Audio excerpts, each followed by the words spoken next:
My entitled sister-in-law tried to force herself onto me and is now spreading lies about the situation to my wife. So my wife Jenna, I think my wife Jenna has some really negative body image issues. But to me she is absolutely gorgeous. Her body issues stem from the fact that her sister Mary, who is very conventionally attractive, has always rubbed this in Jenna's face. She has even made out with Jenna's first ever boyfriend literally to prove to her that she is prettier and guys want her more. What's worse is that her parents affirmed it. Jenna recalls her parents calling Mary beautiful more times than she cares to count. When Jenna would ask her parents whether they thought she was pretty, they would tell her she was average looking. As for Mary, she was a successful model until a couple years ago and now works in the fashion industry.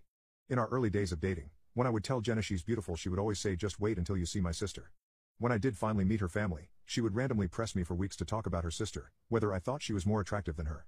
I always told her the truth, that I think Mary is attractive in a boring way, and that I think my wife is much more beautiful and interesting to look at. She wouldn't let it go until I confronted her about how uncomfortable it made me and asked her what was going on. This is when she told me that she always had a chip on her shoulder about her looks because of being compared with her sister growing up. They fell into the classic smart one pretty one dynamic their whole lives. She also said Mary had a habit of being flirty with all of her exes, as per the aforementioned first ex, and warned me that it would happen to me eventually. She then started sobbing and begging me to not cheat on her with her sister, to which I forcefully said I would never cheat on her with anyone, let alone her sister. I've been crazy about my wife since day one and there's literally no woman on earth who could come close to her. I honestly didn't believe her about the flirting at first. I assumed it was just an extension of her insecurity, but I was wrong.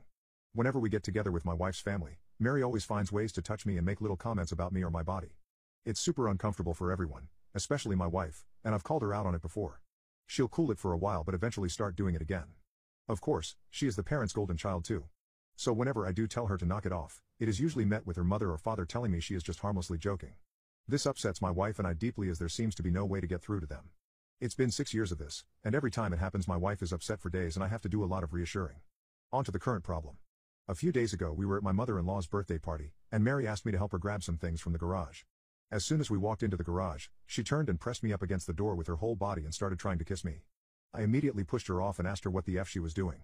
She started giggling and saying she was just doing what we both have been thinking and kept insisting, "You know you want to." I told her she was out of her mind and ran out of there. I went straight to my wife and told her we were leaving. The whole ride home she was asking me what was wrong. I wasn't sure whether to tell her because I knew how much it was going to hurt, but I also thought Mary would probably try to spin it as me making a move on her, so I knew I had to just say it. I told her everything and she cried the whole way home. For the last several days Mary has been calling and texting my wife doing exactly what I thought she would do, even telling my wife that I said Mary was the hottest girl I've ever seen, which I had to assure my wife a million times that I did not and would never say, even though she believes my account of the situation. She's been a complete wreck the last several days. She's hardly eating. She pulls away from my touch when I try to hug her or just hold her hand. She says she feels hideous and disgusting and I don't know what to do. This is the lowest I have ever seen her, and it hurts to see how much she's hurting. I have no idea what to do to help her heal from this. Update 2. My entitled sister-in-law tried to force herself onto me and is now spreading lies about the situation to my wife. So my wife loved our getaway weekend. We had a blast and by the end of it she said she felt like herself again. For a few days after we got back things were really quiet, so we were hopeful that Mary had finally given up, but I was wrong. My friends warned me that Mary would try to interfere with my work, and while I initially dismissed it, I figured I would reach out to my boss just in case. I've been working at the same company for almost 10 years and my boss has heard me vent about Mary before, so I didn't have to explain too much. My boss just reassured me that she knows my real character and would let me know if Mary tried anything. As my friends, Mary did try to contact my boss a couple of days later, and the following is a recounting of what my boss told me. Apparently Mary said that I needed to be fired because I was pissed and claimed to have proof that I assaulted her. My boss said that was a very serious accusation to make and asked Mary to explain what proof she had. Mary claimed there was a camera that caught the whole incident, and my boss asked her to send the video. Then Mary got flustered and said the police had it, so my boss asked her to send over a copy of the police report. Then Mary said it had a lot of private information in it, so my boss asked her to redact the private information and send it over. Then Mary said she didn't feel comfortable with that, and my boss told her that she could not take action against an employee based on word of mouth from a stranger. Then Mary shouted at her about victim blaming and hung up. Unfortunately that was not the end of it.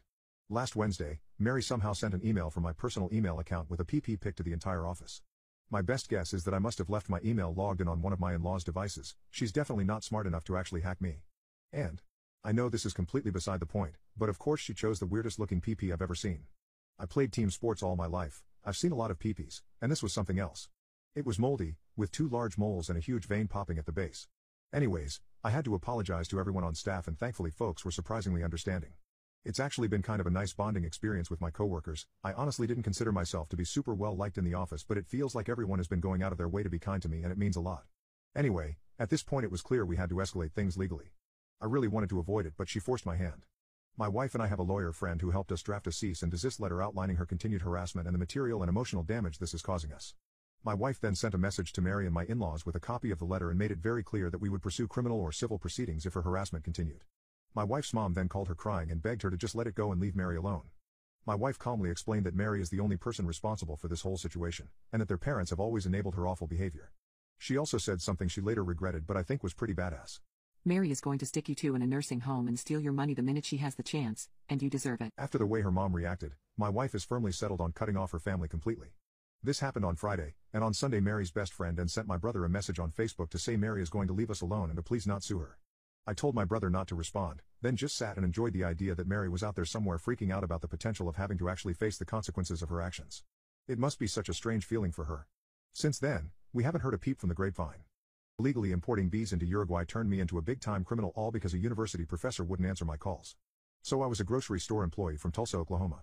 During the virus I was burned out and acting impulsively. I made some risky investments into crypto which destroyed me financially. Sick of my mundane life in the Great Plains and with economic mobility out of reach in America, I decided to move to Uruguay where I had citizenship through my stepfather. I figured the small amount of savings I had managed to keep would go further in South America, and I'd be able to start a modest business. I had recently read a book about beekeeping, and had this romantic image in my head of a life out in the country, tending to my hives and selling honey at the local farmer's market. The problem, I had no money or technical know-how. I found a solution I believed could solve both of these. I entered an informal agreement with an ecology professor in Montevideo, which I believed was binding. This was my downfall. In exchange for letting his grad students conduct research on my cousin's farm in Cerro Largo, he would pay for me to import Apis cerana honeybees from Myanmar, and show me how to set up an apiary. These bees had never before been farmed in the region, and he believed it could make an interesting research paper. The bees arrived quickly and we soon had a respectable apiary established. Bees usually don't start producing honey for at least a year, so I was mostly spending my time helping my cousin with his other farm projects, and trying to find a part-time job in Malo. Things seemed to be going well until the professor and his team stopped showing up. I tried contacting him, but he wouldn't return my calls either. A few days later, 2 government agents showed up and informed me that I was under investigation for the illegal importation of an invasive species to Uruguay.